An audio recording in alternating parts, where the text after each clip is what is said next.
Bonjour et bienvenue dans un nouvel épisode de India and Global Left. Si vous découvrez l'émission, pensez à vous abonner. Vous pouvez aussi devenir membre sur YouTube, nous soutenir sur Patreon ou faire un petit don grâce au lien dans la description. Sans plus attendre, accueillons notre invité de ce soir, le professeur Fouad Izzadi.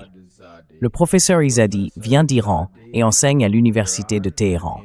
Professeur Izzadi, bienvenue à nouveau dans India and Global Left. Merci. Guerre en Irak. I wanted to start out with a broad question about the cessation of hostility between US and Iran. Obviously, the latest news being that on Friday there would be an agreement in Geneva. But if you could start by giving our viewers a sense of how historic is this moment, what is the mood in Tehran, and how does it compare to the Iran-Iraq war? The mood is generally positive. As you know, Iran was L'ambiance est plutôt positive. Comme vous le savez, l'Iran a essayé d'éviter cette guerre. C'était une guerre inutile, une guerre illégale. Si vous vous souvenez de l'interview du ministre omanais des Affaires étrangères sur CBS News avant le conflit, il avait expliqué qu'une solution diplomatique était possible en 24 heures. Et juste après, les États-Unis et Israël ont commencé à attaquer l'Iran, pensant qu'ils pourraient renverser le gouvernement iranien, s'emparer du pétrole iranien et instaurer une hégémonie israélienne dans cette région du monde. Ils ont échoué sur ces 3 points. L'administration Trump a fini par comprendre que cela leur coûtait trop cher. Et maintenant, on espère que cette fois, c'est du sérieux. Certaines personnes ici pensent que les États-Unis font simplement une pause avant de préparer une nouvelle série d'attaques. Mais, dans l'ensemble, les gens espèrent que les États-Unis et Israël ont retenu la leçon et qu'il y a malgré tout quelques réussites. and there are some successes, for example, as part of the agreement. Par exemple, dans le cadre de cet accord, l'Iran essaye aussi de s'assurer qu'il y ait la paix au Liban. Avant, l'Iran ne pouvait pas faire ça. C'est quelque chose de nouveau pour lui. Obliger les Israéliens à ne pas se déchaîner au Liban et à ne pas tenter un autre génocide là-bas. Le détroit d'Ormuz va être sous contrôle iranien, et chaque fois que l'autre camp mènera des actions contraires à l'accord, l'Iran utilisera ce levier. L'Iran n'avait pas cette position auparavant. L'espoir, c'est que toutes ces sanctions américaines illégales contre l'Iran soient levées. Le peuple iranien a subi énormément de pression, 47 ans de guerre économique, une année d'attaque militaire, et pourtant, il a résisté. Il existe une résistance culturelle contre l'impérialisme, contre le sionisme. Et si vous êtes optimiste, vous devriez être heureux. Si vous êtes pessimiste, vous devriez aussi l'être. Au moins pendant un certain temps, il y aura un certain niveau de paix. Happy at least for some time there is going to be some level of peace. And what does this do to the moral? Et quel effet cela a-t-il sur le moral et la confiance du peuple iranien, sachant qu'il s'agissait d'une confrontation directe avec les États-Unis, la superpuissance? Et bien sûr, on se souvient des années 80, quand juste après la Révolution, l'État iranien encore naissant et son peuple ont résisté à l'Irak. Mais à quel point ce moment est-il important? Affronter une superpuissance et la repousser, c'est énorme. D'autant que la plupart des analystes raisonnables disent maintenant que l'Iran serait désormais aux commandes du processus qui émergera après le cadre défini vendredi. After Friday framework. I agree. Iran is going to be in the driver's. Je suis d'accord. L'Iran va être aux commandes à cause de sa capacité militaire. Je pense que l'autre camp a compris que l'Iran peut infliger beaucoup de dégâts aux intérêts américano-israéliens dans cette région du monde. Le coût serait bien trop élevé pour eux s'ils tentaient à nouveau quelque chose. Et ici, les gens voient bien que la résistance, ça paie. Trump voulait une reddition totale. Je le cite, il parlait de reddition totale et complète sur Twitter. Les Iraniens n'ont pas accepté ça, et ils ont gagné.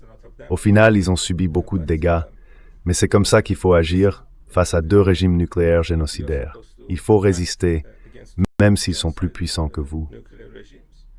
You're supposed to resist, although they're more powerful than you are. You're supposed to resist, and if you resist enough, Il faut résister. they will get Et si on résiste assez longtemps, ils finiront par se lasser. Les soldats américains se fatigueront. soldiers that Dès le début, je pense que la plupart d'entre eux savaient qu'ils ne se battaient pas pour les États-Unis, mais pour Israël et pour la classe Epstein. Beaucoup l'ont compris. Epstein class. Les soldats iraniens, eux, se battaient pour leur pays et pour le monde civilisé. Ils en étaient conscients aussi. And the civilized world. Alors dans une situation comme celle que je viens de décrire, When you have a situation, je suis heureux de dire que le monde civilisé a fini par l'emporter, the civilized et l'autre camp, au moins, est en retraite. value has prevailed. Quant à Netanyahou, on ne sait jamais. Side is Il pourrait très bien vouloir déclencher une autre guerre dès ce soir. Netanyahu, he may Mais jusqu'ici, tout va bien. starting another war tonight. But so far so good. Let me come to some of the sticking points. Permettez-moi d'aborder certains des points de blocage dans le cadre lui-même. Vous avez mentionné que l'Iran contrôle le détroit d'Ormuz.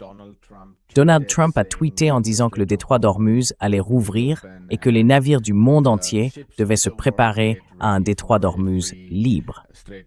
Pouvez-vous nous dire un peu ce que vous attendez concernant le détroit d'Ormuz? Sachant que l'Iran insiste sur le fait qu'il percevra un péage pour les dommages de guerre subis.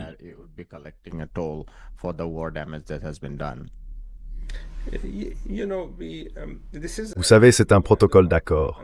Les négociations vont bientôt commencer.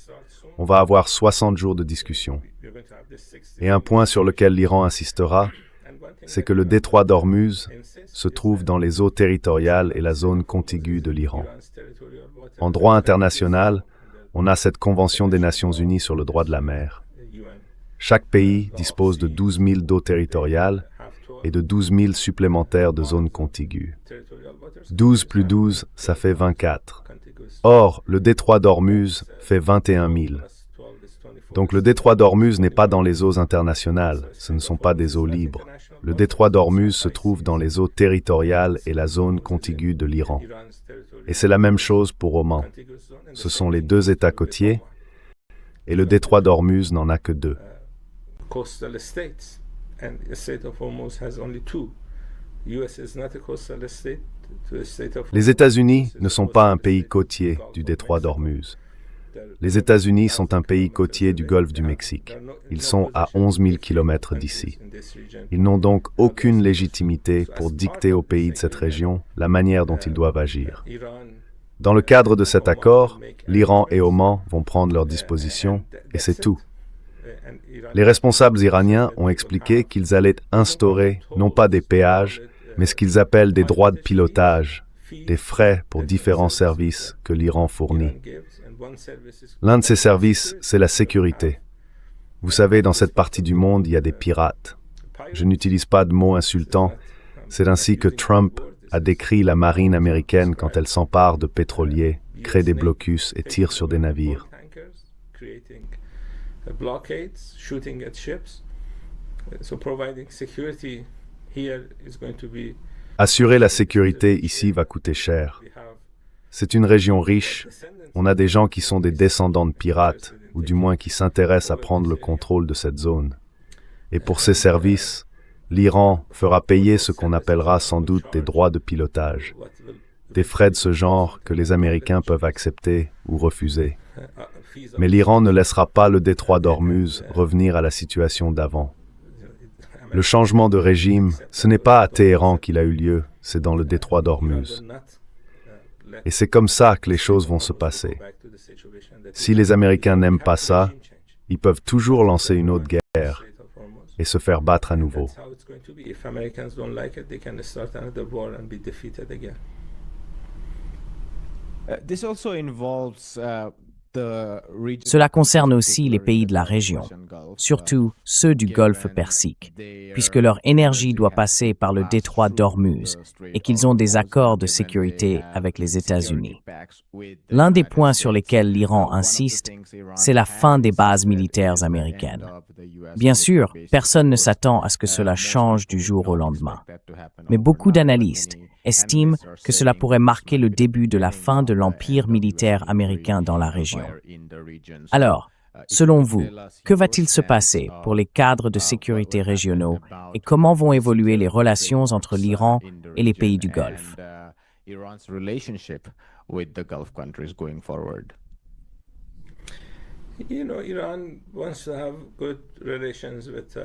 L'Iran veut entretenir de bonnes relations avec tous ses voisins. L'Iran a de bonnes relations avec ses voisins de l'Ouest, de l'Est et du Nord. Nous avons eu des difficultés avec certains voisins du Sud, pas tous. Oman, par exemple, a été plutôt conciliant. Mais l'Iran souhaite aussi avoir de bonnes relations avec ses voisins du Sud. Ce sont des États pétrodollars généralement riches, et l'Iran veut qu'ils deviennent encore plus prospères. Parce que, quand on vit dans un quartier où les gens sont riches, tout le monde en profite. L'Iran n'a donc aucune animosité envers ces pays. Malheureusement, dans le passé, ils ont choisi d'accueillir des bases américaines. Une mauvaise politique, car ces bases n'ont pas protégé ces pays. En réalité, ce sont ces pays qui ont protégé les bases et les soldats américains. Je pense qu'ils en ont conscience. Ils dépendent des États-Unis depuis de nombreuses années.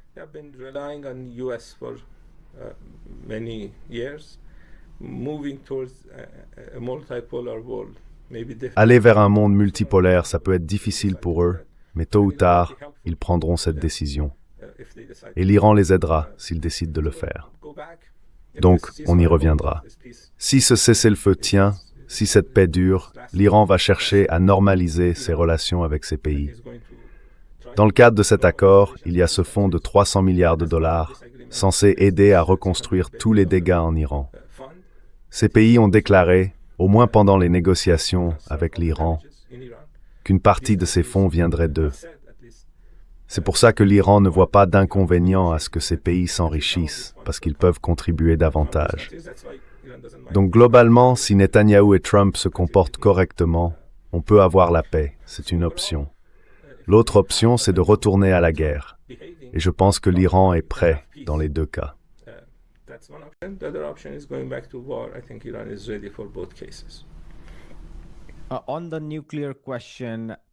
Sur la question nucléaire, les gens s'attendent au dégel des avoirs iraniens, à la levée des sanctions et en échange à un engagement en faveur de la non-prolifération, ou disons, à l'absence d'armes nucléaires en Iran. En quoi ce cadre serait-il différent de celui de 2015? Ce ne sera pas très différent. Trump a donné une interview au New York Times hier, où il a reconnu que l'Iran allait conserver de l'uranium faiblement enrichi. L'Iran fera donc de l'enrichissement à bas niveau. Et pour faire ça, il faut avoir des installations nucléaires. Donc l'Iran va construire ces installations. C'est exactement ce qu'on avait en 2015. À l'époque, l'Iran enrichissait à 3,65%. C'est pour ça que cette guerre était totalement inutile. En fait, Trump revient simplement à une situation qu'on connaissait déjà.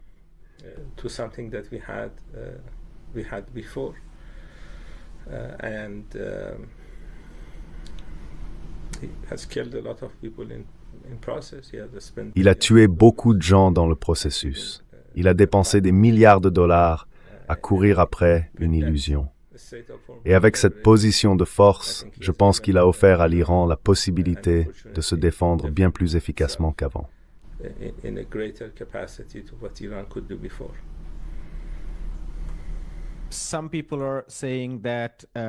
Certaines personnes disent que l'Iran devrait garder son stock d'uranium enrichi au-delà du seuil prévu par le traité de non-prolifération, parce qu'il ne peut pas faire confiance aux États-Unis. D'autres estiment qu'en signe de bonne volonté, si les États-Unis respectent leurs engagements, l'Iran pourrait diluer une partie de son uranium le plus enrichi. Je sais que vous ne faites pas partie du gouvernement, mais avez-vous un avis ou une réflexion à ce sujet?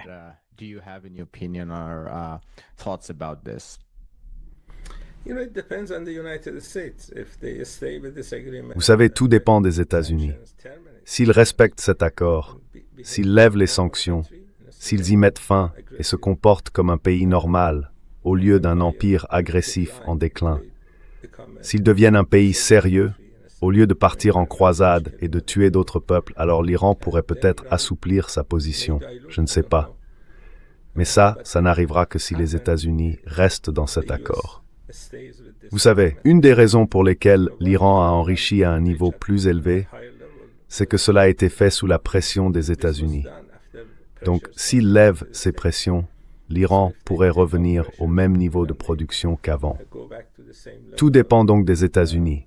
Est-ce qu'ils veulent rester dans cet accord ou est-ce qu'ils préfèrent faire une pause et repartir dans une nouvelle guerre? They want to just take a break and start another war.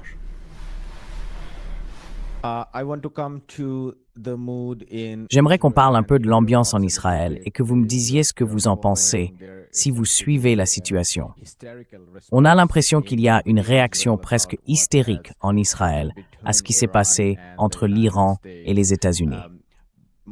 Bezalel Smotrich, le ministre des Finances, dit que c'est une mauvaise nouvelle pour Israël. Naftali Bennett, l'ancien Premier ministre et candidat sérieux aux prochaines élections, affirme que c'est un tournant dangereux pour la sécurité du pays. Yair Golan, le chef du Parti démocrate, a déclaré que les succès militaires d'Israël avaient été effacés d'un simple trait de plume. On entend des réactions tout aussi alarmistes de la part d'Itamar Ben-Gvir et d'autres responsables. Selon vous, quelle est la portée réelle de tout cela pour Israël?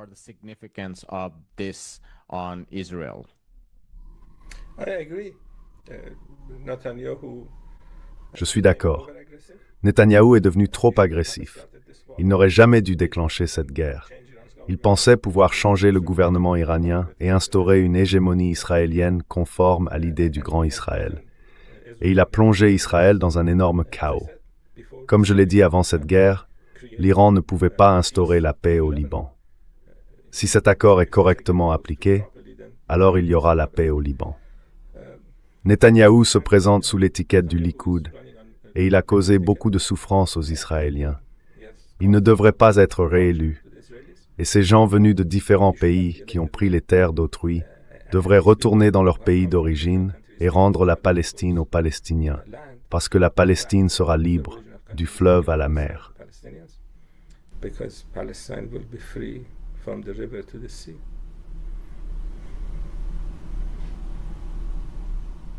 And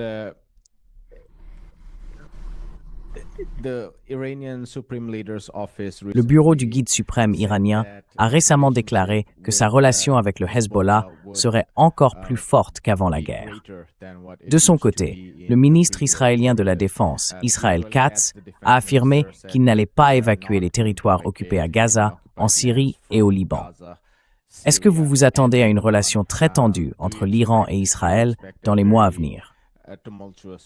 Ou pensez-vous que les États-Unis seront capables de recadrer Israël à l'avenir?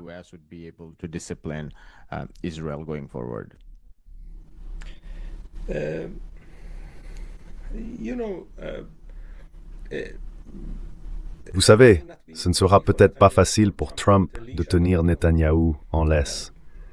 Mais les États-Unis ont beaucoup de moyens de pression sur Israël.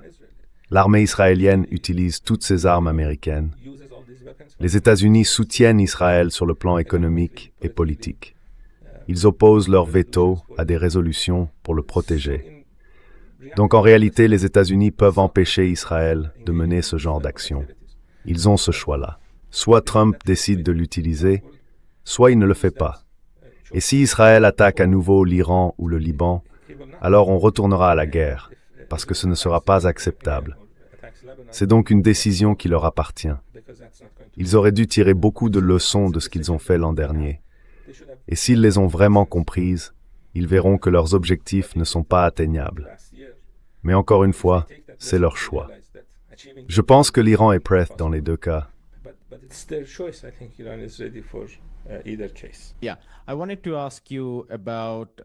Je voulais vous interroger sur ce qu'a dit Gideon Levy, le chercheur et journaliste israélien du journal Haaretz, à propos de la relation entre les États-Unis et Israël. Il a affirmé qu'il y aurait désormais de plus en plus de personnes au sein de l'administration Trump qui considéreraient Israël comme un obstacle et qu'à partir de maintenant, cette administration traiterait Israël comme tel. Quelle est votre réaction à cela? I wonder what's your response on this. People who are holding high offices. Vous savez, des gens qui occupent des postes très élevés, Marco Rubio, Hegseth, on ne sait pas encore qui sera le nouveau directeur du renseignement national, mais ces personnes ont des liens très étroits avec Israël. Ce sont des gens pro-israéliens, très proches de Trump. Alors ce commentaire est peut-être un peu optimiste, mais je pense que les relations entre les États-Unis et Israël sont gravement abîmées. La prochaine administration américaine va tourner la page et se rendre compte que soutenir Israël n'est pas dans l'intérêt des États-Unis. C'est uniquement une source de problèmes et ça nuit à la crédibilité américaine. C'est aussi un fardeau pour les contribuables américains parce que c'est eux qui payent toute l'aide envoyée à Israël. Mais l'administration actuelle est très pro-israélienne. C'est pour ça qu'elle a fourni des soldats américains pour la guerre de Netanyahou contre l'Iran. Et savoir si ces gens seront capables de mettre l'Amérique d'abord, au lieu d'Israël d'abord, ça c'est très incertain.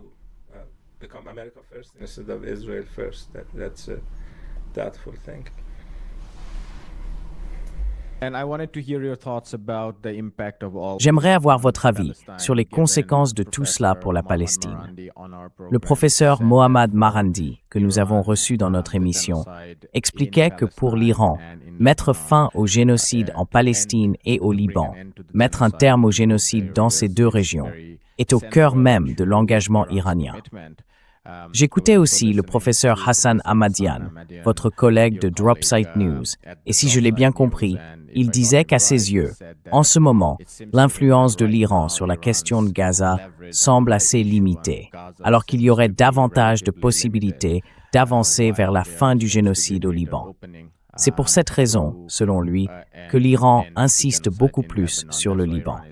J'aimerais savoir ce que vous en pensez sur ces deux points. I'm curious about your thoughts on the two issues. I think Iran is in a stronger position today. Je pense que l'Iran est aujourd'hui dans une position plus forte. Je pense que cet axe de la résistance est lui aussi dans une position plus forte. Je pense que les États-Unis sont en déclin. Trump a accéléré ce déclin américain. Et Israël, avec des politiciens comme Netanyahou, est en train de se détruire lui-même. Vous savez, quand on regarde les sondages d'opinion aux États-Unis, la plupart des gens sont maintenant opposés à Israël. Et le gouvernement américain ne peut pas continuer à offrir ce niveau de soutien face à une telle opposition. Je pense que l'image d'Israël aux États-Unis est durablement abîmée. Et comme je l'ai déjà dit, sans l'argent et le soutien militaire américain, Israël n'est pas un pays sérieux. Donc dans l'ensemble, je pense que c'est le début de la fin pour Israël. Ce n'est pas que l'Iran va envoyer des troupes et prendre le contrôle.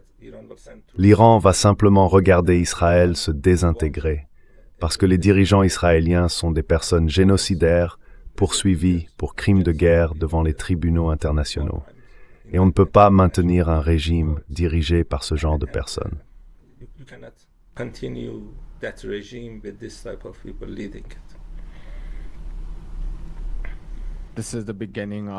C'est le début et la fin du régime israélien, et l'Iran en sera le témoin.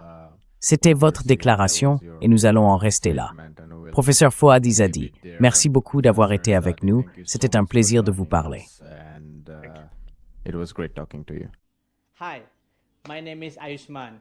Bonjour, je m'appelle Ayushman. Avec Mudyar Jyotishman, nous avons lancé cette plateforme. Depuis 2 ans, nous essayons de créer du contenu pour les forces de gauche et progressistes. Jusqu'à présent, nous avons interviewé des économistes, des historiens, des commentateurs politiques et des militants. Si vous aimez notre travail et que vous souhaitez qu'on construise un véritable espace d'archives pour la gauche, j'ai 2 petites demandes. D'abord, pensez à faire un don pour soutenir cette initiative. Le lien est dans la description juste en dessous. Et si vous ne pouvez pas, ne vous en faites pas. Vous pouvez toujours aimer nos vidéos et les partager avec vos camarades. Et surtout, n'oubliez pas de vous abonner à la chaîne. Don't forget to hit the subscribe button.